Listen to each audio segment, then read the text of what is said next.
नमस्कार. आवाज कमी येतोय, परत एकदा नमस्कार. जो करेल नमस्कार त्याच्या घरी येईल कार.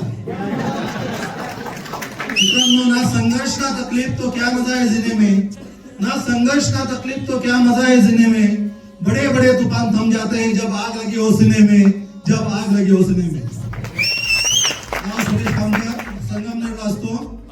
गेल्या 13 महिन्यापूर्वी माझे ग्रेट गुरु दत्तात्रय मांडे सर यांनी मला या बिझनेस मध्ये आणलं. ज्या व्यक्तीचं स्वप्न होतं की 100 ते 200 रुपये रोज मिळाले तर घर चालेल व्यवस्थित, आणि सरांनी मला सांगितलं की सर तुम्ही ते काम करा, इन्कम भरपूर येईल. पण विश्वास नव्हता, कारण नेटवर्क मार्केटिंगला निगेटिव्ह झालेला व्यक्ती मी. 2000 पासून नेटवर्क मार्केटिंग करतोय. प्रत्येक कंपनीमध्ये गेलो, अचिव्हमेंटची वेळ आली, कंपनी बंद झाली. बँकेत पाठीमागे साथ सोडत नव्हतं. शेवटी ग्रेट गुरु आले समोर, सांगितलं करत राहा. आज 13 महिने झाले. सुरुवातीचा इन्कम 450 रुपये आठवडा घेतला. लास्ट वीकचा इन्कम 35,000 रुपये आठवडा घेतला. म्हणजे 200 रुपये रोजाचा व्यक्ती 5,000 रुपये रोज कमवायला लागला. ही कृपा फक्त आणि फक्त रियांश आणि माझे गुरु दत्तात्रय मांडे सरांची. धन्यवाद.